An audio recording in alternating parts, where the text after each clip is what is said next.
Ni Yan entered the PK match knowing everyone expected him to lose. After all, Wei was a level 3 berserker, while Ni Yan was only a level 2 thief. Even Tang was worried because the battlefield was a wide grassland, a place where a thief's stealth could easily be exposed. But Ni Yan remained calm. The moment the fight began, he vanished into stealth, forcing Wei to search for him through the movement of the grass. Wei thought he could read Ni Yan's position, but Ni Yan used the wind itself to hide his movements. Just when Wei believed he had figured him out, Ni Yan appeared behind him and struck first. Wei panicked and unleashed powerful skills to force him away, but Ni Yan had already calculated every move. He knew Wei's attack timing, his skill delay, and even the moment his defense would open.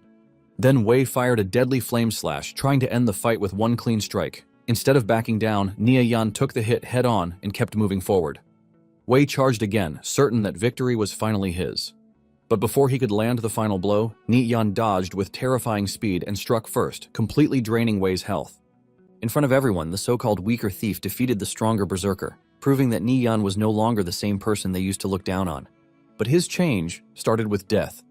When Ni Yan shot down the director of a big conglomerate, Cao Shu, right in front of his guards. Without hesitation, the guards riddle him with bullets, but as Yan crashes to the ground, there is no sense of regret whatsoever in him, as he doesn't think he did anything wrong. In fact, he is glad that in the world, everyone gets to die once, and that is all. Yan heaves a sigh of relief that even after all the wealth that Cao has, it still couldn't save his life. With this last breath, Yan stretches his hands in the air and proudly declares that he avenged his father and mother. However, he hates the fact that life has been so unfair to him and he has always been on the losing side. He tries to stay alive as much as he can because he is not ready to give up, no matter what. Suddenly, everything goes dark, and before he knows it, he opens his eyes on his bed. Yan gets up in shock, holding his chest in confusion because he remembers getting shot to death by Cao's bodyguards. Yan looks around and realizes that he is in the room where he lived when he was a student, and this is when it dawns on him that he might have been reborn into the past. Playing on the TV, sitting across the room, is a commercial about a fully immersive virtual online game known as Conviction. Apparently, Conviction has just opened its servers, and with this, Yan confirms that he is back in the past. Yan walks to his table and grabs a portrait off it. And this is a picture that features him and his parents. The picture was taken when his parents were doing business in metal plutonium at the border. The plutonium metal was an important strategic material that was purchased by the state at hundreds of times the price, earning his family a ton of money. Later on, his father opened a metal smelting company, and his family quickly became wealthy. However, this didn't last long because in the year that Yan turned 25, he also tasted retribution from the Shihong Financial Group.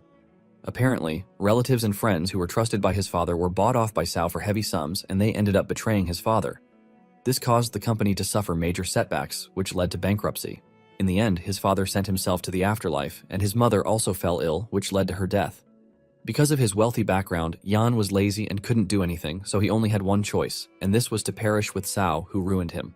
However, now that he has been given a chance to start again, he is determined not to lose anything again. Talking about Conviction, it is a cross-era holographic game that changes the world, and multiple financial groups ended up entering the game in later years. Cao Financial Group also started its rise from the game. Basically, Conviction became humanity's second world, and in his past life, he was a level 180 thief. Yan checks his phone and realizes that it is the 25th of July, 2025, which means Conviction has only been open for 7 days. With this, Yan figures out that there is still time for him because at the moment, the highest level on the game's leaderboard should only be level 5. Since he has the memories from his past life, he is confident that he can surpass whoever is at the top, which means this is his greatest opportunity to turn the tables from a desperate situation. Yan remembers that, at this point in time, he still has some savings, which are enough to buy the lowest level game helmet. As Yan prepares to leave the house, everything on his mind is how he is going to get back at Cao for destroying his family, so he changes everything that happened. Later that night, Yan returns home with the game helmet, and without hesitation, he puts on the helmet. The helmet syncs with his brain, and he soon logs into Conviction. On the entry-level menu, he is asked to pick his country. Basically, Conviction is divided into 3 factions. The Lawful Good Light faction consists of the Greenland Empire and the Saturn Empire. The Greenland Empire is a human empire that is ruled by a council of elders, and the Saturn Empire is a tribal alliance nation composed of dwarves, beastmen, and elves. The Lawful Evil Dark faction, on the other hand, consists of the Demon Descendant tribe and Undead tribe under a chieftain dictatorship. As for the peace-loving people, they can choose the giant tribe of the Lawful Good Neutral faction. After years of grinding this game to death, Yan knows all the skills and class quests of the Wind Thief in and out, so he believes that choosing the Thief again will allow him to utilize the greatest advantage of reliving his life.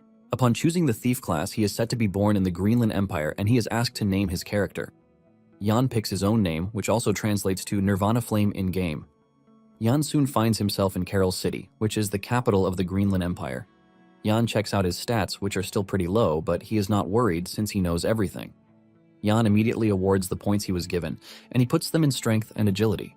He remembers that in his last life he awarded the points wrongly, which cost him a lot of his leveling time. However, this time around, he is determined not to go down the wrong path.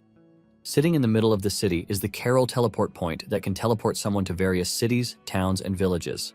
Standing near the teleport point is a dude advertising his cool daggers that cost only 2 copper coins. Jan remembers that in his past life, he made the mistake of buying one of the daggers before later realizing that he had been scammed, but he can't fall into the same trick again since he remembers how it works. Jan then walks over to a level 3 Imperial Guard Paladin who is selling a stealth book for 6 copper coins. Most people turn away from the dude, saying 6 copper coins is too expensive to buy a stealth book, but Jan is most interested in the book. He walks over to the dude to ask him for the price of the book. Apparently, stealth is a powerful basic skill for thieves in the early game, which means it is quite important to him. According to the experience of his past life, there seems to be a hidden chest in the Wildcat monster zone of Tracktown. The skill inside the box can help him greatly speed up his level. Since this is a level 5 monster zone and most players are still level 2 to 3, no one should have gone there just yet. Jan then makes the dude a deal, telling him to give him the book for free, and in return he is going to tell him where to farm over a dozen stealth skills in a single day. The dude doesn't believe this and concludes that Jan is trying to scam him, but Jan decides to prove himself. Jan urges him to calm down while telling him that he is pretty sure that he got the stealth books from Fallen Shaman in Linktown. The dude is shocked when he hears this, and he asks Jan how he knows this. Jan goes ahead to reveal the exact coordinates, and this surprises the dude even more. He starts wondering if it is true, and he can farm over a dozen skill books in a single day. After assessing the reward, he decides to give Jan the book, saying he can easily get 3 more later, and without hesitation, he trades the book with Jan. Jan is impressed at how straightforward he is, and because of this, he tells him the exact coordinates where he needs to go. The dude assures Jan that he will be going there right away, and Jan tells him that he might get some Night Owl's perception skill there, so he should not hesitate to send him one. The dude assures Jan that as long as his claims come through, he's going to mail the skills to him once they drop. After the dude's departure, Jan also decides to head to Tracktown, where he can open a hidden chest. Upon arriving at the town, he absorbs the stealth book to learn it. This is a skill that allows him to enter a presence-concealing state, making him harder to detect. The higher the level of the enemy, the easier it is to discover his presence. After learning the skill, Jan activates stealth and dashes out of town. He heads straight to the Wildcat Zone, where there are cat monsters ranging from level 2 to 5. Sitting at the top of a tree is a hidden chest, which is Jan's target. Apparently, the chests in the game range from white, silver, gold, dark gold, to legendary chests. The higher the rank of the chest, the better the items inside the chest. It turns out that items in a chest are fixed, and once someone takes the chest, it will disappear. The chest Jan is after is a silver chest, and even though it is in a level 5 zone, which is hard for a level 0 like him to challenge, he is pretty sure that he won't lose any experience or equipment if he dies. Before making his way further into the monster zone, Jan activates stealth and dashes past the monsters. As he runs through the monsters, he knows that he has to be careful because his current stealth can only last 2 minutes, and considering the fact that opening the chest also takes a certain amount of time, he figures out that his speed must be top-notch. At the same time, he can't afford to get closer to the monster cats because it is going to be easy to detect him. After doing his best to maneuver his way around the cats, he finally makes it to where the chest is sitting, and he tries his best to stay calm while opening the chest because his stealth can break at any moment. 27 seconds later, the chest opens, and Jan grabs the item in the chest, which is a skill book, Vital Strike. It turns out that this is a skill that awards more lethality when attacking an enemy's vital points. As for the skill attributes, when hitting a vital point, it deals 150% damage, and the cooldown is 30 seconds. However, it is restricted to certain classes, like Thief, Warrior, and Paladin classes. With this, Jan believes that his path to the top is secured. Jan is glad that he obtained such a skill, since it can be learned at level 0, which means the difficulty of leveling up in the early game will be reduced by half.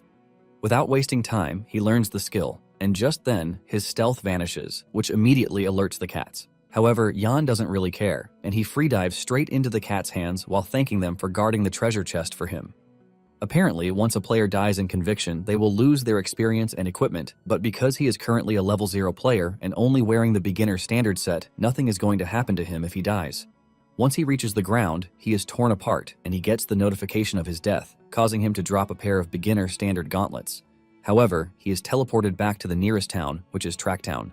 Jan smiles while teasing the game for giving him a free express delivery back to town. With the Vital Strike in hand, Jan figures out that it is time he starts the second phase of his leveling up. Apparently, the second step of the plan requires 20 copper coins, but every newly created account only starts with 10 copper coins, so he needs to earn some money first. From his memories, he remembers that he can accept a hidden NPC quest in the town. Jan then heads to an NPC hunter to accept a quest to collect silver-gray giant rat skulls. After this, he talks to a farmer to accept a quest to kill 50 silver-gray giant rats. After accepting 2 successive quests, he triggered the hidden quest from the pharmacist Orr. Jan is pleased with himself because this is a secret only he knows. He accepts the hidden quest, which is to collect 21 silver-gray giant rat tails, and Jan immediately heads out to deal with the rats. He mercilessly cuts down rats, and one of them even drops an item, which is a tough leather pair of leg guards. Jan smiles because he can just sell the leg guards to get some cool cash. After an hour of slashing down level 1 giant rats, Jan finally completes the quest from the 3 NPCs. He gains 34 copper coins and 3 basic instant recovery potions. Jan is blown away by this since he didn't expect the hidden quest to give massive rewards like the instant recovery potions. Without wasting time, he lists the leg guards on the auction market. After this, he decides to head to the weapon store, and he is gladly welcomed by the store attendant, who asks him if there is anything he needs. Jan tells the attendant that what is needed is a crossbow, which is usable at level 0 and has 3 attack points or higher with 12 points range or higher. He adds that the price must not exceed 40 copper coins, and the dude immediately whips out the best crossbow that he has, which is capable of rapid fire. The crossbow comes with a triple shot effect plus 5 attack points. Although the firing speed is only 8, the rapid fire effect allows the firing speed to climb to 15 points. The range is also 30 yards and the price is 35 copper coins. Without arguing, Jan agrees to take the crossbow, and he asks the attendant to give him 9 quivers of inferior crossbow bolts with 1,000 arrows per quiver. In the end, he spends 44 copper coins, and after the deal is done, he exits the shop, leaving a big smile on the seller's face. Once he has purchased these items, Jan believes that it is time to head to the bison monster zone. And it turns out that bison monsters are level 8 monsters. Even the dude ranked first on the leaderboard cannot face the bisons, not to mention dealing with the even stronger leader among the bison monsters. Apparently, every leader is a rare monster in the game. However, with the memories from his past life, Jan is confident about killing the bison leader even with the level gap. Moments later, Jan gets to the bison monster zone and he lands on a cliff. He places himself between a cliff, which is the exact place that he wants. He immediately locates the bison leader, which has 300 HP. Thankfully, the distance is perfectly within the range of the crossbow. Jan doesn't hesitate as he fires 3 shots at the bison leader. 2 of the bolts miss, but 1 hits, and it removes 1 HP from the bison's health. The bison's health drops to 299, but Jan has successfully gotten the bison mad. Jan realizes that he can only deal 1 damage per hit thanks to the level gap between him and the bison. However, he is not worried because he brought a full 9,000 crossbow bolts, so he can grind the bison to death. Jan continues firing at the bison, missing some of his shots while some hit the spot. The bison angrily charges at Jan's location, and it tries to get to Jan, but it fails. It starts hitting its head against the rock, but Jan continues firing at it, while urging it to give up because where he is currently standing is a bug terrain that will be confirmed later in the future, so the bison has no way of attacking him. 3 hours later, Jan has used up 4,000 arrows, and the bison still remains standing even though it's now about to die. Jan doesn't give up, and he fires more shots to finally take the bison's life. Thanks to this, he obtains over 8,000 points of experience, and he advances to level 2. Jan is impressed by the amount of experience points that he was given, which is proof that killing monsters above his level gives a lot of experience. Jan then walks to where he killed the bison to see what it dropped, and after assessing it, he realizes that it is a bronze-grade dagger. He also obtains 5 copper coins, but he is not able to view the dagger's attributes. It turns out that the equipment in the game is divided into whiteboard gear, bronze grade, silver grade, gold grade, and legendary grade. Because the number of rare monsters like leader grade, sub-elite, elite, and lord grade in the game is extremely small, only about 1 in 1,000 drops equipment with attributes, which makes every piece very precious. For bronze grade weapons, they have about 20% higher attack than ordinary weapons, and they carry an additional attribute. Jan figures out that the bison leader should have dropped level 5 equipment, which means the price of the bronze dagger is at least 3 silver coins or more. Nonetheless, he knows he still needs to identify it to see its specific attributes first. Just then, he gets a notification telling him that the leg guards he put up for sale have been sold for 8 copper coins. In addition, the dude from earlier who gave him the stealth book, Flying Stone, is requesting an audience with him. Jan agrees to speak with him, and the dude yells out in excitement, talking about how right Jan was because when he went to the coordinates that he provided, it was just as he said. He reveals that 2 stealth books have dropped already, and his leveling speed is half as fast as before. The dude asks Jan if he is not too generous with the information he gave him, and Jan tells him not to overthink it. He reminds him to send him a copy of the Night Owl's perception skill when it drops, and the dude assures him that he will do that the moment it drops. He then asks Yan how he knows about all of these, and Yan replies that he played an account before, deleted it, then re-rolled as a thief. The dude is blown away by this, and he concludes that Yan's previous account must have been on expert level at least.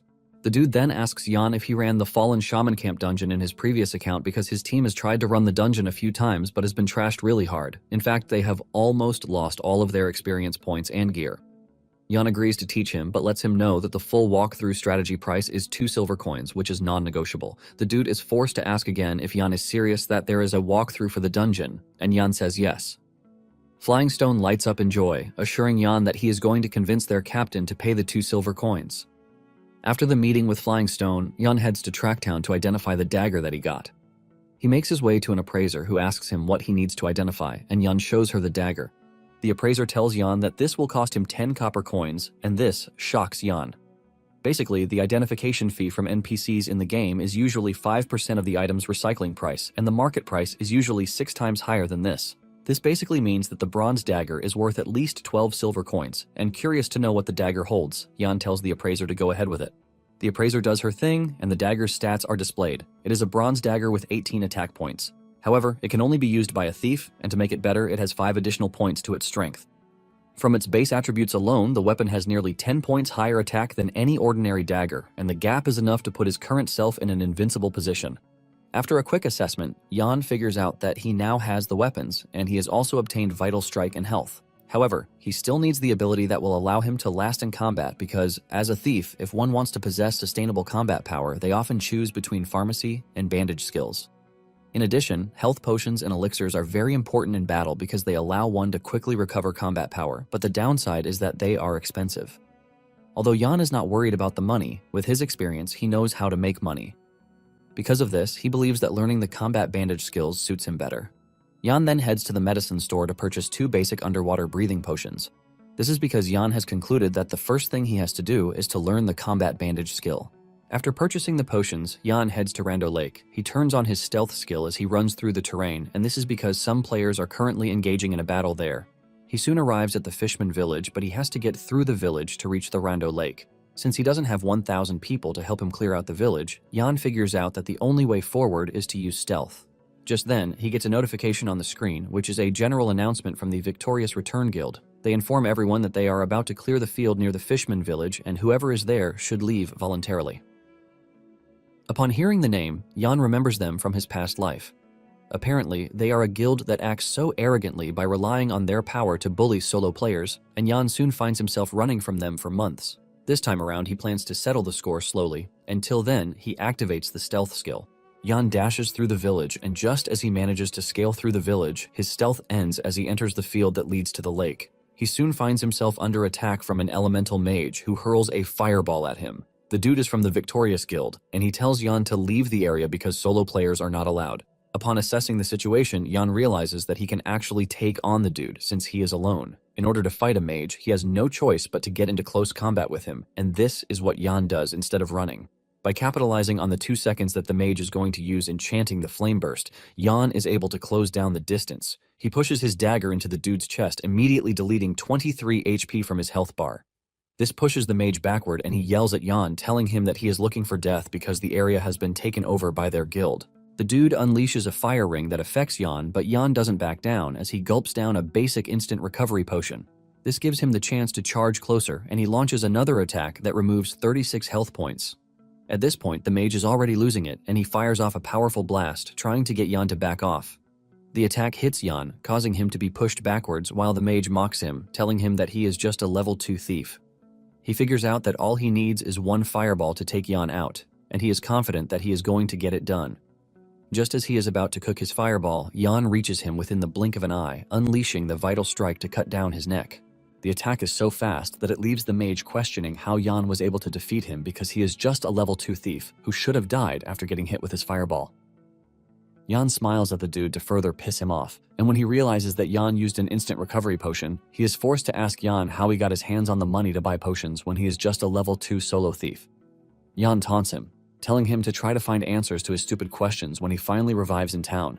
The dude is then teleported back to town, and he drops his bronze staff, which is worth at least 10 copper coins. Yan also figures out that he can't stay too long in the field because the victorious guild will soon be on him. Just as he predicted, the other guild members soon figure out that their guild member is dead by the lake. Without wasting time, they rush toward the lake with Yan in their sight. One of them lunges toward Yan with his greatsword, aiming to cut Yan down in one strike, but Yan leaps out of the way at the last second. Even the attacker is shocked at how fast Yan is, and as he moves closer to the lake, Yan swallows the underwater breathing potion.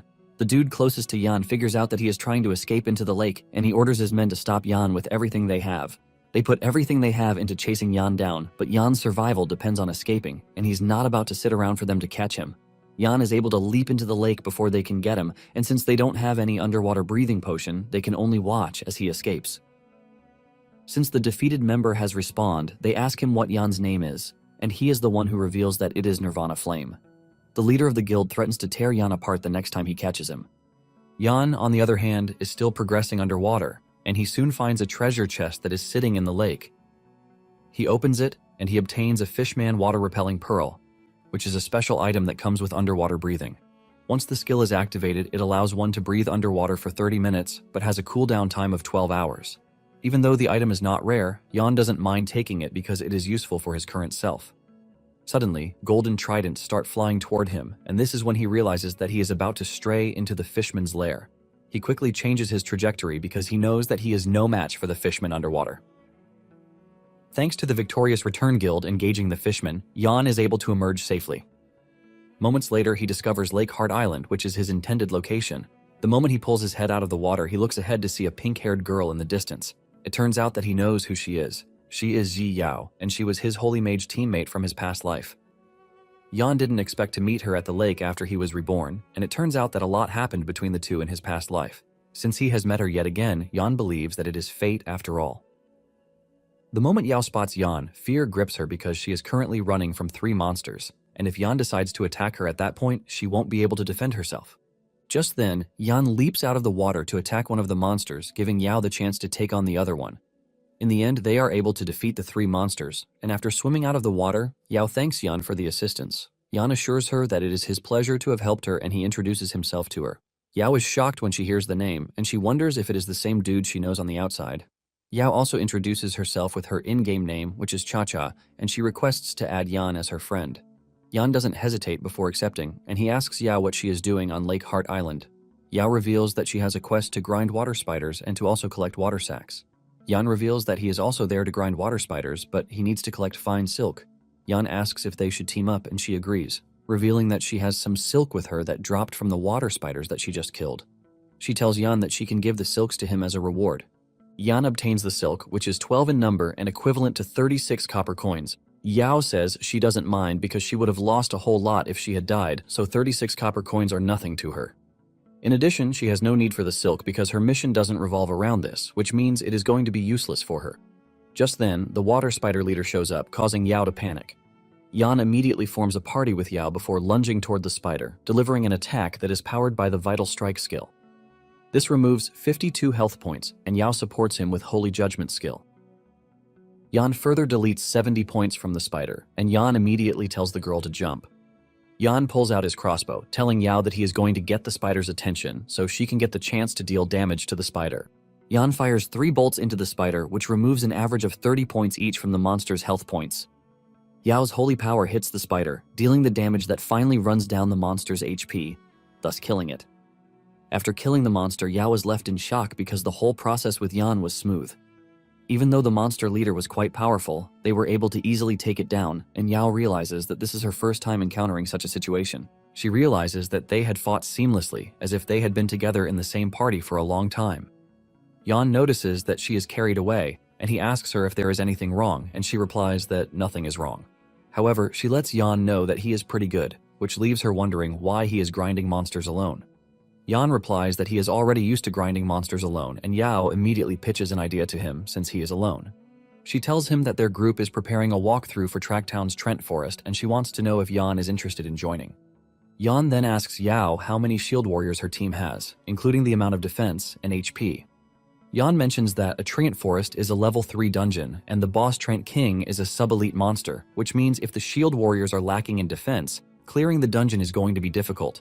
Yao reveals that they have 2 shield warriors and their defense is 53, while their HP is 230. Yan lets her know that this is not enough because the Treant King has a 2% chance to deal a critical hit, so if a shield warrior's defense isn't 60 points, they can easily be one-shotted. In addition, the priest's healing needs to go up. Yao is shocked when she learns that the Treant King deals critical hits because it is her first time hearing such. She is so blown away that she is left asking Yan how he knows all of these.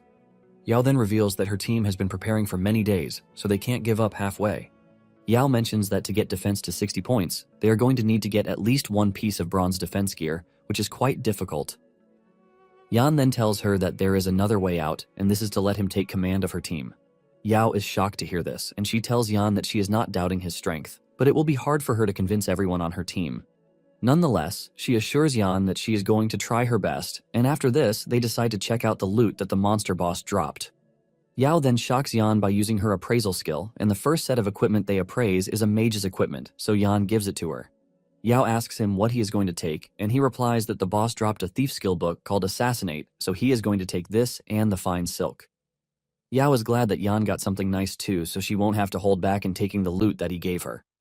Just then, the game informs the players to log off because the game will be closing its servers in 3 minutes. This forces the two to say their farewell, and moments later, Yan opens his eyes in his room. He realizes that it's already the morning of the second day. Even though he is not leveling out at that moment, Yan figures out that he has to exercise his body. In addition, Cao will have a lot of bodyguards around him, so he can't allow himself to be in a vulnerable position. Yan steps out and he loses concentration, which almost costs him his life as Truck Kun almost awards him another rebirth. Just then, the pink-haired girl, Zi Yao, rushes over to check on Yan. Zi Yao pulls him, berating him for acting so recklessly, which has caused him to start bleeding. She tells Yan to wait while she gets the first aid from her car. It turns out that Jia Yao is Yan's deskmate and also his greatest regret from his past life. Thanks to his weak personality, he was unable to express his feelings to Jia Yao. In the end, she was targeted by Cao after he found out that they were close, which caused her to have a severe mental illness. After applying the first aid, Zi Yao berates Yan, telling him to stop being reckless, but Yan can't stop looking at her beautiful face. Jia Yao soon gets in her car to leave, but as she enters her car, she starts wondering if Yan is the Nirvana Flame whom she met in the game. This reveals that Zi Yao is Cha-Cha in the game, but she doesn't want to believe just yet that Yan is the same person as Nirvana Flame.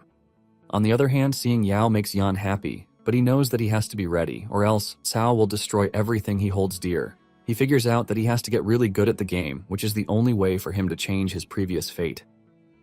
Just then, he gets a call from a dude named Tang Yao, who yells at Yan for disappearing for 2 days. Yan manages to brace himself before fully answering the call, revealing how happy he is that Tang is still alive. It turns out that Tang is Yan's best friend, and in his past, when he fell into the abyss, Tang was the one who risked being detected by Cao to support him, to make his life easier. However, Tang loves women, and in his past life, he fought with someone in a bar over jealousy, which provoked a big shot with monstrous power, causing Tang to be beaten to death and dumped in a dark alley. However, in this life, Yan has no intention of allowing this to repeat itself. Moments later, Tang and Yan meet up, and Tang hugs him tightly like his boyfriend. He asks Yan if he is playing the new game, and Yan reveals that he is currently level 2. Tang commends him, telling him that he was able to rise quickly, and he suggests that they head to the PK while revealing that he is a level 3 arcane mage. Apparently, the PK bar is a game entertainment club where players can use their own characters to engage in competitive player kills. However, this kind of player kill doesn't affect the game progression. Nonetheless, it is always accompanied by things like wagers, which usually revolve around 1 or 2 pieces of equipment from the game. To make it worse, Tang loves to gamble, but he always loses.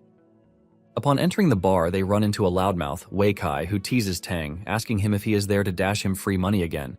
He is surprised that Yan also escorts Tang, and he taunts Yan, asking him if he didn't get enough punishment the last time. Tang assures Yan that he has nothing to worry about as long as he is there, but Yan doesn't even budge. Wei also notices this, and he starts wondering what has changed inside Yan because he looks so calm. Without wasting time, Tang tells them to get in the game, and he suggests that they wager 200 per round. Wei agrees, and they both put on the helmets to engage in battle. Yan figures out that Wei is a level 3 berserker who has learned charge, which means the whole thing is a disadvantage to Yan. As if this isn't enough, the terrain for the battle is plain terrain, which means Wei won't be able to dodge. Yan immediately concludes that his friend is going to lose the battle, and just then one of Wei's lackeys, Shifeng, suggests that they have their own battle too. Yan thinks about it for a minute before agreeing, and he lets the dude know that he will only play one round, but he wants a huge wager. This pisses off the dude who yells at Yan, telling him that he is going to teach him a lesson for being arrogant. Since he has 700 with him, the dude suggests that they make the wager 700. Moments later, the two log in to take on each other. The venue for the fight is the bamboo forest, and Yan shocks him by activating stealth. Before he knows it, Yan vanishes out of his sight, but instead of freezing up, Shifeng gets into a defensive position, waiting for Yan to slip up. Before he knows it, Yan appears above him, and with no time to react, he gets cut in the neck, which immediately deletes 40 HP. Feng frantically swings his sword in reaction to this, while wondering how Yan was able to appear behind him. With Feng's strike missing the target, he leaves himself open, and Yan finishes him off with the vital strike skill. Those who are watching from the outside are shocked when they see Feng lose to Yan so quickly. Yan, on the other hand, didn't even feel anything from the match because he considers playing against a level 2 ranger as straight-up bullying. Feng, on the other hand, is left wondering how Yan moved past him so fast to deliver a one-shot kill that ended everything pretty fast. Feng starts wondering when Yan became so decisive because he remembers Yan as the submissive kid that they beat up to their satisfaction. On the other hand, Tang has lost to Wei twice, but Yan isn't surprised. Tang says he lost because Wei had obtained an anti-magic aura, but Yan lets him know that it is not as powerful as he thinks. He tells him that as long as he times the magic release right, fighting a berserker like Wei is pretty simple. Tang agrees with him, but he is surprised at how much he knows. While he is busy asking Yan where he learned his newfound knowledge, Yan pulls out a wad of cash to show off. Feng is pissed when he sees this, and he yells at Yan, asking him why he is so arrogant about the whole thing. He rushes toward Yan, aiming to punch him in the head to teach him a lesson, but Yan easily grabs his arm and smashes him to the ground really hard. It turns out that Yan went through a bit of training in his past life, so he could easily deal with Cao. Tang is shocked as he watches his friend smack Feng to the ground like it's nothing. At this point, the other lackeys start to fear that Yan is going to beat them up if they mess up. Wei also notices that Yan is now a different person from before. The others want to rush in, but Wei stops them. Wei asks him how he was able to beat Feng, and Yan reveals that they only played a small round, but he was pretty weak. Wei then asks Yan if he is interested in playing a round with him, and Yan replies that he can, but he won't if the stakes are too low. Wei replies that he is willing to bet 1,000 a round, and he wants them to go for 3 rounds in total. Tang protests this decision, reminding Wei that he is a level 3 berserker, while Yan is a level 2 thief. However, Yan cuts in, telling Wei that he would only agree to play with him for 3,000 a round. Wei agrees to this because he doesn't believe that Yan has what it takes to turn the sky upside down. Tang, on the other hand, is scared that Yan is going to lose himself, and he also asks him if he has 3,000 to wager. Yan says he doesn't have it, which is why he wants Tang to lend it to him. Tang doesn't hesitate before lending his friend the money, and once everything is sorted, they enter the game. They find themselves in a plain terrain, and Tang freaks out because this is going to put Yan at a disadvantage since he is a thief, and he would need to hide. Wei tells Yan that he is willing to agree to a change of terrain if he thinks this one is not favorable, but Yan tells him that it is fine. Yan tells Wei that the grassland is okay, and without further ado, he activates stealth. Yan vanishes, leaving Wei to try to figure out where he is. While moving around, Yan figures out that the grass will expose his position, and Wei will be able to judge his movement based on the grass. To prevent this, Yan figures out that he would have to use an external force. As for the external force that he is going to use, Yan picks the wind, and as he moves around, the wind disrupts his path, making it hard for his path to show on the grass. Wei was already tracking Yan until this happened, and he finally lost him. To prevent Yan from getting close, he swings his sword frantically, but he hits nothing. Wei starts sweating because this is the first time he is going up against a thief who uses the stealth skill to such an expert level. Suddenly, the wind stopped, and at this point, Yan was already behind Wei, but he decided that he was going to wait until the wind moved again before making his move. At the same time, Wei figures out that Yan is moving slowly in stealth mode to prevent any flaw in his plan. According to Wei's calculation, he believes Yan is currently in front of him, but he soon finds out how wrong he is when Yan hits him from behind, deleting 35 HP from his 165 HP. Wei screams out in frustration, and he angrily swings his big sword to get Yan away. Yan is able to leap away to avoid getting hit, while Wei is left wondering when Yan showed up at his back. Wei then resorts to a more forceful approach by unleashing a whirlwind attack that hits Yan, reducing his HP by 9 points. However, Yan is not worried about this because he is already thinking of the next step. He knows that the 2 skills that Wei just used will cause him to have a backswing animation of about 1 second, which is enough for him to create a path to victory. Yan then dashes toward Wei before he can raise his sword from the ground, and he delivers a fatal strike to Wei's chest to remove a whole 96 points, while those who are watching are left in awe. With just 34 points left, Wei frantically launches a flame slash which is perfectly aimed at Yan's neck in an attempt to finish him once and for all. When Tang sees this, he panics in fear because he knows his friend is done for if he is struck with the flame slash. Yan also knows that Wei is trying to take away his close combat advantage by using the flame slash, but Yan is not worried because he would still be alive even if he gets hit with the attack, since his HP is still high. Yan decides to stay strong and receives the hit like that, removing over 50 points from his health points. This pisses Wei off, and he yells at Yan, asking him what audacity he has to have tanked his skill. Wei becomes aggressive and he lunges at Yan with a charge skill, which leaves Tang in fear because if he gets hit, he is going to be stunned. At this point, Wei's lackeys are already smiling, believing that the fight is over. However, Yan dodges the strike with his insane agility, and with Wei quite open, Yan uses the opportunity to descend on him, delivering a fatal strike that completely depletes his health points. Yan also got hit, but he didn't mind, since he struck first and achieved his goal, which is to take Wei out. Yan wins the match, and Wei's men grab their heads in shock while Tang jumps up in joy. Wei's men cannot believe that their boss just lost, and they are even more shocked that Yan knows the Berserker skill so well. Wei takes off the game helmet with the shocking realization that he actually lost. Tang rushes over to his friend to celebrate with him that he won, even as a level 2 thief. Yan tries to stay humble, saying it was all luck, and Tang asks him to teach him how to play an arcane mage, since it appears that he knows a lot about the game. Yan agrees to teach the dude everything he knows, and as Wei walks up to them, Tang asks him if he is not ready to admit defeat, but Wei assures them that he is going to take the loss. In fact, Wei lets Yan and Tang know that they can come to his bar in the future to hang out. After this, Wei tells his men that it is time for them to leave, and one of his men asks him why he is acting so polite to Yan. Wei replies that he has to be able to look into the future, and with the way he sees it, Yan is now a changed person, so it would be best if they make friends with him because of the future. Yan then tells Tang to follow him out, promising to buy him things since he won. In addition, he promises to teach him about the arcane mage that night. When Yan returns home, he engages in a bunch of exercises to train his body, showing off how jacked he is. After he is done working out, he figures out that it is time to enter the game. He remembers that he still has a mission with Yao's team, which he had promised earlier. The moment he enters the game, he receives a notification telling him that Ezzy is requesting to add him as a friend. In addition, Flying Stone deposited 1 silver coin to thank him for the walkthrough because they had been able to clear the fallen shaman camp. Knowing how effective Yan is, the dude is already asking for another tutorial. Yan figures out that Ezzy is Tang, and since he is already in the game, he plans to take him along to run the Treant Forest. However, he doesn't plan to sell the new walkthrough that Flying Stone just asked for because it would only raise suspicion. He figures out that it would be best if he waits until Flying Stone's team has failed a couple of times, then waits for a good price to sell it. Yan decides that the first thing he is going to do is to sort out the hidden quest first. He then walks over to the physician, who asks him how many silks he has collected, and he replies that he has 30 silks. The physician thanks him for his generosity and decides to teach him a skill while giving him 30 fine silks in return. Yan is asked if he wants to learn the intermediate combat bandage skill, and Yan agrees without hesitation because this is exactly why he took on the hidden quest. Yan immediately learns the skill, which requires 10 silk, and it appears that each combat bandage can restore 20 HP. The skill action also lasts for 10 seconds and can be interrupted after 3 seconds. It can also be used on teammates. Upon learning the skill, he is told that there is still an 80% completion rate left on the hidden quest. Yan is shocked when he sees that the quest is only 20% and he wonders if it is a chain request. The physician tells him that he still needs more silks, and this is when Yan confirms that it is a chain request. Just then, Yao reaches out to him, telling him that they have gathered already and are waiting. Yan assures her that he is coming, and he heads to the Track Town teleportation point where Tang is waiting. Tang has been waiting for quite some time until Yan appears behind him, and he tells Tang that he is taking him to grind the Treant King.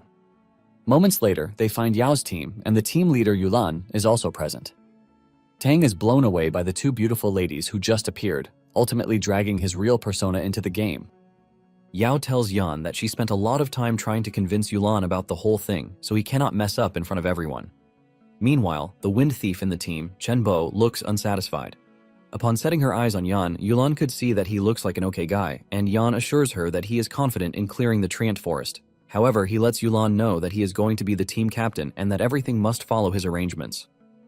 As expected, Chen immediately jumps in, asking Yan why they are supposed to trust him because he looks like someone who knows nothing and might cause their team to be wiped out. Yulan is forced to remind Chen that this is what they agreed upon before they came for the meeting. Chen responds, condemning Yulan for speaking up for an outsider. Yulan ignores him and turns to Yan, apologizing on his behalf. Yulan says she is going to create the team so she can have everyone join the team. However, Yan tells her that she must obey his commands at all times, and if anyone is dissatisfied, they can settle the scores with him after the whole thing. In addition, he lets them know that they are free to leave at any time if they are not in line with his commands. However, he tells them that if anyone plays tricks or even causes a team wipe, he is going to be ruthless in dealing with them. Yulan then creates a team for everyone to join, and once they are in, Yulan tells them that they must all follow Yan's instructions as if they are her own. She assures them that if anyone plays tricks in the dark, they will no longer have a place in her team. Chen reluctantly joins the team, even though he doesn't want to. Yan then addresses the team, telling them that their goal is identical, which is to clear the Trant Forest dungeon, and he urges them not to make things difficult for the team. He assures them that if any mistakes happen due to his improper command, he is willing to compensate them with 10 silver coins. The team is shocked to hear this, forcing Yulan to ask Yao where he found such a bold guy. Yao confidently tells Yulan that she is pretty sure that Yan can get the job done just as she told her earlier. After this, Yan tells everyone to drop their names and stats. He starts with the Team Shield Warriors, and the dude Boiled Water introduces himself, revealing that he is the team's main tank. The rest also come in, dropping their stats for him. After they are all done, Yan starts telling them the type of potions that they are going to buy. They are shocked to hear this because potions are quite expensive. In fact, if they clear the forest, it is hard for them to make the money back, and Chen quickly cuts in, saying Yan is quite clueless. Chen says it is a bad idea for them to spend their money on potions just to clear the Trent Forest. Tang supports his friend, teasing Chen, asking him if he is just too broke to buy potions. This pisses Chen off, but Tang doesn't hold back in trashing him more. Yao then walks up to Yan, asking him if buying so many potions is necessary because they won't be able to make the money back. Yan assures her that she is going to understand when the time comes because buying the potions is definitely not a waste of money. It turns out that what he wants to clear isn't the normal difficulty, but the highest difficulty expert dungeon, which they don't even know yet. Seeing that the team is reluctant, Yulan is forced to come in, telling the team to buy the potions just like Yan said. After everyone is done buying the potions, they head out to the dungeon. Upon arriving at the location, Yan tells the team to wait for him while he activates the dungeon. He places his hand on the stone and says the magic words to activate the dungeon. Once it is activated, he is asked to select a difficulty and he chooses the highest, which is the expert level difficulty. Just then, the team is teleported into the dungeon and they are informed that it is an expert grade dungeon. The team freaks out when they see this because they believe there is no way they are clearing such a difficult dungeon. Yulan takes a moment to think about it, and she figures out that there is no way someone like Yan made such a rookie mistake, which means Yan had planned to conquer the expert grade difficulty right from the start. Chen, who already wanted to cause a fuss, jumps in, accusing Yan of trying to kill them to make them lose experience points. Yan simply tells him that he is free to leave if he is dissatisfied, and before Chen can start crashing out, Yao cuts in, reminding Chen that Yan is a friend that she invited. Yao tells Chen to come after her instead of targeting Yan, and this leaves Chen shocked because he never expected Yao to stand up for Yan. Yan then tells the team that expert grade is not really hard because it is just 30% higher and it requires a bit more defense from the shield warriors. He adds that the Trant King has a few changes, but he is going to tell them when the time comes. Yulan is surprised at how Yan is saying the whole thing so lightly because in a dungeon, a small deviation like 1% HP could cause a team wipe, not to mention a whole 30% gap in HP. This leaves Yulan wondering where the dude got his confidence from, and Yao also asks Yan if he is sure about the whole thing. Yan lets her know that she doesn't have to worry herself because there won't be a problem. On the other hand, Chen is watching keenly to see how Yan plans to command everyone to clear an expert grade dungeon. Suddenly, the Treant starts attacking and Yan urges them to be careful because they have entered the monster's attack range. Since the Treant attacks with vines, he tells them to spread out to the sides. Everyone follows his instructions, but Chen acts stubbornly, causing him to be grabbed by a vine. He screams out, begging to be saved before he is constricted to death. Yan then swings into action as he calls out orders for the team. Everyone follows the instructions, and once the Treant is defeated, Chen is able to break free. He crashes to the ground in pain while accusing Yan of letting the Treant grab him on purpose because he must have spotted the Treant in advance but didn't warn him.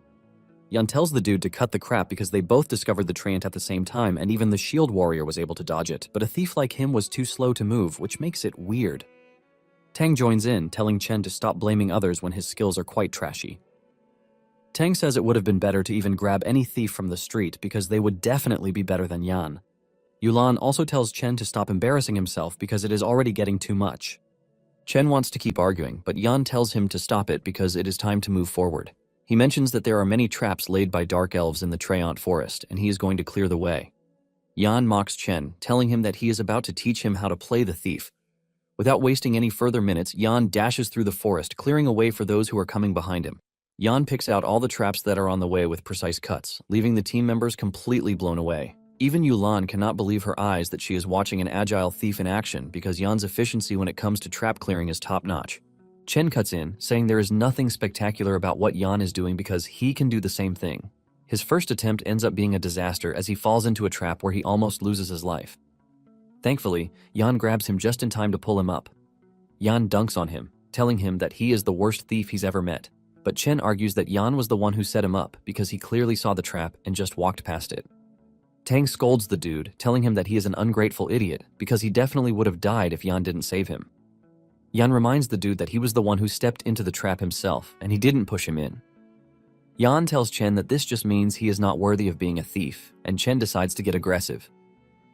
Chen pulls out his dagger and rushes toward Yan, demanding a duel, but Yan easily grabs the dagger. Yan easily throws the dude off, telling him that a duel with him will be too much, so he should call a few more people to help him. Yulan quickly steps in, telling Chen to stop whatever it is that he is doing because he clearly stepped on the trap himself, so he is not allowed to take his anger out on Yan. Yao adds that Chen should be grateful that Yan saved his life, and Yao expresses her disappointment in the dude. Chen still tries to argue about the whole thing, while reminding his teammates that they have been together before Yan came in, so they are not supposed to speak for him. The shield warrior tells Chen to keep his mouth shut because Yan has not done anything, and Chen has been the one targeting him. Seeing that everyone is against him, Chen decides to pull out, saying he would like to see them clear the dungeon with Yan leading them.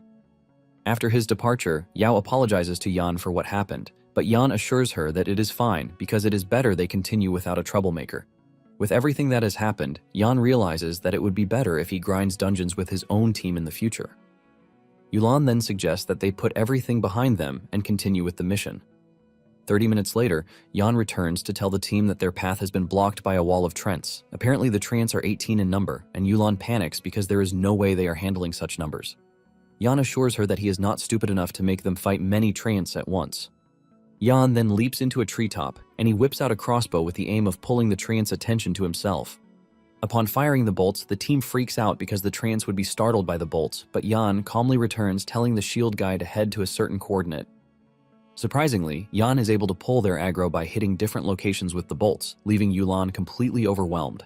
This is something that she's only heard of in legends, and she asks Yan where she managed to find a legendary master because he was able to lure away most of the Trents. Yulan calls this a huge test of a thief's eyesight and agility that even elite thieves on the leaderboards would find hard to achieve. She mentions that their team's survival rate would have increased by at least 30% if they had Yan from the very start. Even Yao cannot believe that Yan was this amazing.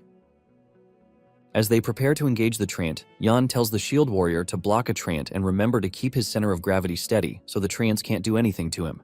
Yan and the others engage the last Trent while the shield warrior stays with the Trent on aggro, and he is surprised that Yan's suggestion actually works. Moments later, they are able to take down the Trent they are fighting, and they divert their attention to the one the tank is holding down. Surprisingly, the Trent that was defeated drops a loot, which is a mage's gauntlet. The team is blown away by this because they never expected an expert-grade dungeon to casually drop equipment just by killing 2 Trents. Yulan confirms this, saying that when they ran the easy-grade Trent forest, they didn't see any equipment whatsoever. Yao commends Yan, asking him how he knows all of these. Yan then reminds her that he already promised that he would lead the team to clear the expert-grade dungeon. Yan then tells the team that it is time for them to use the same method to finish the Trents in the dungeon. The team confidently runs through the dungeon using the same method, which proves really effective. Just 20 minutes later, they had gathered a lot of loot that even the team never thought they would be able to. Meanwhile, Yan notices that they are being watched by some strange eyes in the dark, but he keeps this information to himself. Yan assures them that this is just the beginning, telling them that yields of the expert-grade Trent forest are far more than what they are currently seeing. Yan suggests that they rest for a bit before they move forward. When it is finally time for them to move, Yan tells them that they will move west, but Yulan subtly protests this, saying that the west is a dead end from what she heard. However, Yan assures them that they don't have anything to fear because he is going to lead them to the right place as long as they follow him. It turns out that he is leading them to a branching storyline that is hidden inside the dungeon. Moments later, they find a man playing flute in the distance, and Yan is the only one who knows that he is the guardian of the jungle. Apparently, humans and Treants lived together peacefully under his management, but out of nowhere, dark cultists appeared in the Treant forest. The Treants broke free of control and started killing humans, which is why the Greenland Council of Elders deliberated and planned to personally enter the Treant Forest to crusade against the Treant King. This is basically the storyline of the Treant Forest dungeon. As they approach the old man, he urges them to stay away because the Treants in the area will kill any humans that they lay their hands on. He continues by saying the Treants get even more powerful by nightfall thanks to the moonlight. Yan ignores his warning and pays his respect to the old man, addressing him as the Treant herder, telling him that they came to eradicate the Treants and bring them to justice. However, the old man disagrees, saying those who deserve death are the vile beasts from the underground because they are the ones who should be judged. He mentions that they were the ones who stole his flute while hiding in the darkness. This is when it dawns on Yulan that Yan is triggering a hidden storyline, leaving her to wonder how he was able to find such a hidden NPC. Yulan is forced to ask Yao again where she found Yan. Yao casually replies that she doesn't even know what is going on. On the other hand, Tang is also blown away as he doesn't know when his friend got so good at the game. It turns out that the key to defeating the expert-grade Treant King revolves around triggering the storyline. Yan continues by telling the old man that he agrees with him because he noticed the evil dudes the moment he entered the forest. The old man grabs him when he hears this, and he tells Yan that the two elves were the ones who stole his flute, which caused the Treants to fall into chaos. The old man then reveals the dust of appearance that he developed, revealing that it will disrupt their state of concealment. He tells Yan to kill the elves and take back his flute so he will be able to defeat the raging Treant King. It turns out that the dust of appearance reveals all hidden creatures within a 30-yard radius, and it lasts for 20 seconds. After obtaining the item that is needed, Yan tells the team to follow him. Using a vine, Yan rappels down the cliff, and the others follow. As they approach a cave, Yulan asks Yan if he was able to find the dark elves that the old man mentioned, and Yan says yes. Once they reach further into the entrance of the cave, Yan comes to a full halt and says it is time for them to catch the dark elves. Yao asks him how he knows where the dark elves are, and Yan replies that the elves have been following them since the very beginning. Yao looks around in confusion because she can't see anything, but Yan already senses the elves' presence behind them. Yan tells the team that they have to finish the job at once, or else it will be hard for them to catch the elves because they are pretty elusive. The moment they moved deeper into the cave and Yan realized that there was no escape route again, he sprayed the dust in the air, ultimately uncovering the concealed elves. Seeing that their covers have been blown, the elves try to run away in fear, but they are blocked by Tang and the shield warrior, who have been lying in wait. The elves realize that they have no choice but to fight, and they lunge at the two, but Tang hits one of them with his fireball. The rest of the gang then pulls up on the scene to help. Yan tells the team to make sure that they kill the elves because the herder's flute that they need is on them.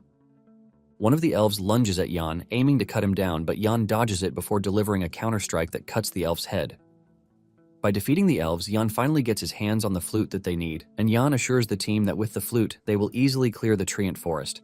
This is a flute that makes Treants tremble in fear, causing them to lose 50% of their HP, but it is only usable in the Treant Forest dungeon. Just then, Yao tells Yan that there is something else he needs to see. It turns out that it is a letter that is written in a weird language. Yao doesn't understand, but Yan is able to read the letter, and it appears that they have triggered a branching storyline where they have to deliver the letter to General Kavarot, reminding him to guard against the Drow tribe's counterattack. Yao asks Yan what is written on the letter, and he explains to her, leaving the entire group totally surprised. They know that they are also going to be rewarded for this quest, and they are already imagining something huge. Yan gives the tank the flute, telling him that he will be the one to use it when the time comes, since he is the team's tank. The dude is shocked when he realizes that the flute gives an additional 300 HP, which means he doesn't have to fear when he faces the Treant King. Once this is settled, Yan tells them that it is time to move out again. Tang commends Yan, saying he's gotten pretty good, and because of his skills, he's been able to turn around the team's bad attitude towards him. The moment they step back into the forest, they start engaging Treants again, and they acquire loads of rewards in the process. They find a good shield that Yulan immediately offers to buy from Yan, and Yan tells her that he doesn't mind because the only loot he wants is the thief equipment. In addition, he wants the Featherfall jewel from the Treant King, but the others can be sold with the money sent to him. Moments later, the ground erupts, and the Treant boss emerges from underneath. Yan urges the team to be careful, and he tells them to get into formation. He tells the tank to move up, while the others wait for him. The Treant leader is too tough with 10,000 health points. The Treant King unleashes its aura, telling Yan and his team that it is going to kill them. It hurls a big vine at Yan that he manages to dodge, but the monster continues attacking him. The rest of the team watches as Yan easily dodges the attacks thrown at him, leaving them in awe. Once Yan believes that he's gotten the monster's attention, he tells the tank to go ahead with the plan. Boiled water hits the monster with his shield, which only removes 36 health points, and this is when the dude realizes that the monster's defense is not to be joked with. While Boiled Water is dealing with the monster, Yan orders the mages to attack, and they all launch a full-on assault on the Treant King. The mage's attack deals a lot of damage that removes a lot of health points, but this is still not enough to take down the monster. Yan then tells Boiled Water to use the flute, and the moment he does this, it removes the Treant King's stats by 50%. Once the monster is at a disadvantage, Yan tells the mages to use fire magic instead of ice magic because the Treant King is resistant to ice magic in some way. Tang agrees to this because it is his strong suit, so it is his time to shine. While Tang is taking on the Treant King, Yan rushes over to one of the priests to ask her if she's learned the Dispel skill, and she says yes. Yan is glad to hear this, and he tells the priest to pay attention to Boiled Water because the Treant King will soon use a Fear skill. Once the Treant King uses the skill, Yan tells the priest to use Dispel immediately. Yan notices that the priest is nervous, and he urges her to chill out, letting her know that he is going to tell her when it is time to cast the Dispel skill. Just as he predicted, the Treant King uses the Fear skill, but the priest is already up for the task, and she casts her Dispel skill to take out the Fear skill. The priest is blown away when she realizes that she actually has the power to do it. At this point, the Treant King's HP has depleted to just below 3,000 points. Realizing that it is about to die, the Treant King goes berserk, pushing the team backward. However, Yan tells Boiled Water to switch to his defensive stance. This is able to stop the Treant's advance, and Yan tells the team to consume their magic potions to heal. Everyone immediately does as told, and they return to their optimal state. However, Boiled Water is the one getting all the damage from the Treant's attack. Just when he is about to be crushed, the healing effect comes into play at the right time, taking him out of the tight spot. Boiled Water realizes that he would never have been able to withstand the Treant King's damage if not for the flute and the healing that came just in time. Boiled Water also consumes the potion he has with him, and it finally dawns on him that the potions that they bought were for this exact moment. With everyone rejuvenated, they are able to push harder against the Treant, and Yan tells the mages to focus on fire so that they can instantly kill the Treant monster. Everyone launches a simultaneous attack on the Treant monster, and Yan ends up finishing the monster with the Vital Strike skill. The Treant monster crashes to the ground and shatters into pieces. The team celebrates in one voice because they just succeeded in killing the terrifying Treant King. Yulan expresses her shock that they were able to clear the expert-grade Treant forest, which is all thanks to Yan's impeccable commands. Even Boiled Water says the whole experience is invigorating. Thanks to defeating the Treant King, all of them managed to level up. But while they are celebrating, Yan is finally taking the Featherfall jewel that he came for. It turns out that it is a highly rated item that can be equipped in the accessory slot. When using an active skill, the Featherfall jewel can reduce one's own weight, making the falling speed from the air as light as a feather, but it lasts just 3 minutes. Upon obtaining the jewel, Yan also moves to level 3. Yan then tells the team that they are free to distribute the rest of the loot, and he won't ask for any. He informs them that they need to go to Carol City and turn in the side quest. The team remembers that they still have a side quest, and this adds to their excitement. Yulan thanks Yan for his help, telling him that she doesn't even know how to properly thank him. Moments later, they arrive at Carol City teleportation point, and Chen has been lying in wait to see if they would actually clear the dungeon. He is shocked to see that they actually did, and they even leveled up in the process. This makes him even angrier, and he vows vengeance on Yan. Yan and his team then head to the barracks, where they meet a warlord, Kavarot. Kavarot asks them what they want, and Yan reveals that they caught 2 dark elves in the Treant forest. He mentions that they were able to obtain some intel regarding the Hilton Fortress, and upon reading the letter, Kavarot is blown away. He commends Yan, telling him that he has been a great help to them, which is why they are going to prepare a reward for him. The team is given a bunch of respect, while also giving the team 2 silver coins and a skill book, Stun. Yan is happy with the rewards because he never expected to get things so good from the side quest. Yan then tells Yulan that it is time for them to separate, and Yulan asks him what he plans to do. Yan replies that the usual is to grind monsters and level up. Deep down, Yan is already thinking of grinding the elite monster, Lion King Kato. As they are about to leave, Yao assures him that she is going to sell the loot and mail him his share of the money. After they are gone, Tang holds onto Yan like a baby, telling him to quickly teach him how to properly play an arcane mage. Yan agrees to do this, but suggests that they get a change of gear first. Not long after this, they arrive at the blacksmith shop, and Yan procures a bunch of gauntlets and leg guards for himself. Once this is done, Yan tells him that it is time to leave for the Rhine Hills to level up. Yan promises to teach Tang how to properly use his class on the way to the hills. Soon afterward, they arrive at the Rhine Hills, and Yan tells Tang that the caves in the hills have many bat monsters, so they drop bat teeth. Yan gives Tang an hour to farm bat teeth so he can see how many he can farm. Tang excitedly agrees to this, and he dashes off to the cave to start roasting bats with fire. At the same time, Yan also decides to hunt down monsters, so he doesn't stay idle. Yan cuts down the bats pretty easily with his dagger, and in just half an hour, Yan has taken down a lot of bats. He wonders just how many bats Tang would have killed at that point, but suddenly Tang contacts him, telling him that he is being chased down by a red name player. Basically, these are players who illegally kill other players in the game. Yan is shocked to hear this, and Tang says the group is from the Radiant Sacred Flame Guild, which immediately puts Yan into action.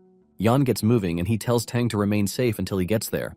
Yan asks him how he ran into the red players, and Tang replies that he was just minding his business, killing bat monsters, but suddenly he ran into their level 3 leader.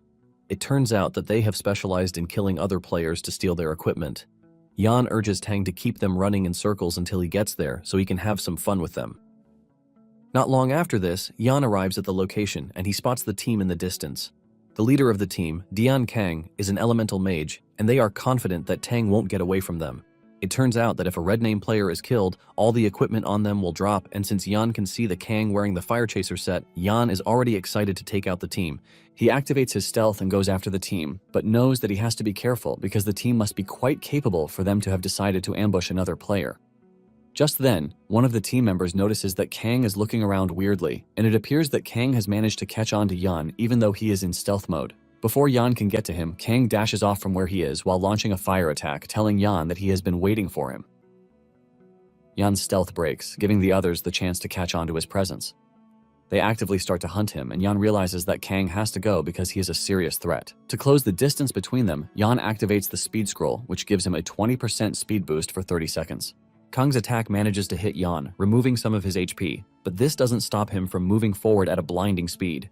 He gets to Kang before he can even react, and he unleashes the Assassinate skill, pushing his dagger into his chest to remove 40 HP from the dude's health. Kang immediately retaliates with another flame burst that hits Yan, but he manages to dodge the strike. Another opponent follows through with another attack, but Yan blocks the strike with his dagger. Yan manages to dodge this, but still gets hit with Holy Light. Yan ignores the two and goes straight for Kang. Yan cuts Kang so hard that he removes the bulk of his HP. Seeing how badly Yan is pushing him back, Kang screams at his lackeys, telling them to help him. His lackeys tell him that they can't catch up to him because of the speed. Yan finally gets to Kang, and he delivers a vital strike that ultimately kills Kang. He gains 1 point of prestige from this, and the higher his prestige, the easier it is to receive quests where he can enjoy discounts. In addition, all of Kang's equipment dropped, but before Kang's lackeys could snatch it back, Yan obtained the Chaser set. The dude with a greatsword swings at Yan, forcing him to retreat. Yan starts running away, and the lackeys chase after him because they know he is low on health. Once there is a bit of distance between them, Yan activates the combat bandage to recover his HP. The moment his HP returns to the optimal stage, Yan turns back to the two who are chasing him. With insane agility, Yan cuts down the swordsman with the vital strike skill before he changes position behind him. He cuts him from behind, forcing the dude to leap backward to try and put some distance between himself and Yan. However, this doesn't help him because Yan pulls out his crossbow and he fires 3 shots into the dude. The dude realizes that his HP is about to run out and he turns around in an attempt to run away. However, Yan closes down on him in no time, cutting him down from behind. The dude drops his loot, and Yan obtains this too. Yan then turns to the priest, who is already freaking out because he is the only one left. He begs to be spared, but Yan is not about to leave him, as he reminds him that he was having a good time when he blasted him with Holy Light. After defeating the priest, Yan also obtains his equipment, and Yan is glad that he obtained the Fire Chaser set, which is a bronze item. He plans to give Tang the Fire Chaser set, since he uses fire magic, and for the others, Yan plans to sell it all. He then contacts Tang, asking him where he is, and Tang reveals his exact coordinates. Yan assures Tang that he is going to rush over to him right away. Just then, Tang gets a notification that Yan has the Fire Chaser set for him, and Tang freaks out in shock. He asks Yan where he got the set, and Yan reveals that he got it from one of the dudes that he killed. Tang is left in awe because of how impressive his friend is. In fact, he is ready to die at that moment because he has gotten his hands on some good loot. Yan then tells Tang to wait for a few minutes because he has to take down a bunch of the bad guys. Meanwhile, Kang's subordinates get the notification that their comrade is dead, and this shocks them to their bones since Kang is pretty strong thanks to the Chaser set. They also freak out when they realize that Kang must have lost his gear. The group assumes that Kang must have died at the hands of a group of people. Just then, they learn that the person who killed Kang is just a single thief. They don't want to believe their ears when they hear this because Kang is pretty strong. The team holds their heads in fear because it is not understandable to them that a level 3 thief single-handedly wipes out Kang and his team. The team leader then tells his team that Kang himself was the one who confirmed the whole thing. Thanks to Kang's update, they are able to learn Yan's name. It turns out that the guild has issued a kill order on Yan, and whoever kills him will be rewarded with 5 silver coins. Unknown to them, Yan is actually stalking them and he can hear everything they are saying. Yan is surprised that they placed such a huge amount of money on him. At the same time, Yan is interested in seeing how they plan to hunt him down. Yan then activates his stealth skill to secretly follow the group. Just then, they hear a rustling noise in front of them, and just as they are preparing to engage what they believe might be Yan, they are shocked to find out that it is none other than a horned deer leader. This is also a big problem that they have to deal with at that moment, but this provides the perfect chance for Yan to sneak up on them. The leader of the group, who is a tank, rushes toward the deer and urges his team to support him. He blocks the deer's path while the others slash the deer repeatedly, reducing its health points. Meanwhile, the mages are providing support from behind, and suddenly, one of them gets taken down. Yan delivers fast-paced attacks that cut through the two, and even when one of them tries to drink a potion, Yan cuts him short, deleting his head before he gets the chance to do so. The other is stunned, and Yan uses the opportunity to go after him, but the dude blocks Yan's attack with his staff. Meanwhile, the leader of the team notices that they are not getting buffs from behind, and when he turns around to assess the situation, he realizes that they are being ambushed by Yan. Since they are getting attacked on 2 fronts, the team leader suggests that they finish off the deer before they go after Yan. While the team is busy taking care of the deer, Yan has finished off their buffers, and at this point he is left to face the team. However, he figures out that the trio that is left are melee fighters, and even though they don't have much health left, it is riskier than a 1 versus 1 situation. The team leader is pissed when he realizes that Yan has now killed 5 of their guild members already, and he tells his teammates that he has called for reinforcements already, so they just need to hold out a bit. Seeing that the trio is reluctant to take him on, Yan decides to use it to his advantage, telling them that he would leave. The team leader then tells Yan that his plan to split them up so he can attack them individually will not work. Yan immediately figures out that reinforcements will soon arrive, so they are trying to stall him. Yan then turns around, telling the team that he is going to play with them next time. He dashes off, forcing the trio to chase after him to try and prevent him from escaping, since reinforcements are already on the way. However, they end up missing him because he is just too fast. Yan creates a great distance between them because he understands the terrain more than anybody else, so there is no freaking way that they are going to catch him. Once he's escaped, he decides to go into the cave where Tang is hiding. In no time, he arrives at where Tang is hiding out and he shocks him by suddenly appearing out of nowhere. Yan then tells him to quickly put on the fire chaser set, which he obtained from Kang. Without hesitation, Tang puts it on, and he immediately receives a buff, which impresses Yan because he believes that Tang finally has the right equipment to challenge high-level dungeon quests with him. It turns out that there is a silver treasure chest in the spider cave, and this is where Yan wants them to head. Yan makes his move, while Tang follows from behind. He clears the way with his crossbow and bolts, taking out spiders pretty easily. Tang also does his part by burning the spiders to oblivion. Tang is so impressed by his new equipment because it allows him to take down monsters who are even above his level. With their insane teamwork, they are able to cut through the cave until they finally reach the cave where the treasure is sitting. Tang is surprised, and he asks Yan how he knows that there is a treasure there, and he lies that he saw it in passing while he was looking for him. Tang then tells Yan that there is a problem because they don't have the lockpicking skill, but Yan assures him that this is not a problem since the game was developed thoughtfully. Yan reveals that beside a treasure chest there is always a key to open it, and suddenly, the spider leader shows itself. Tang freaks out when he sees the giant monster because it is a level 5 monster, and he starts asking Yan what the plan is. Yan simply replies that the plan is simple, and it is for them to kill the leader. Tang acknowledges and launches a giant fireball at the spider. When Yan realizes that his friend actually uses fire magic, he smiles because it dawns on him that they have a chance, since the spider is weak against fire.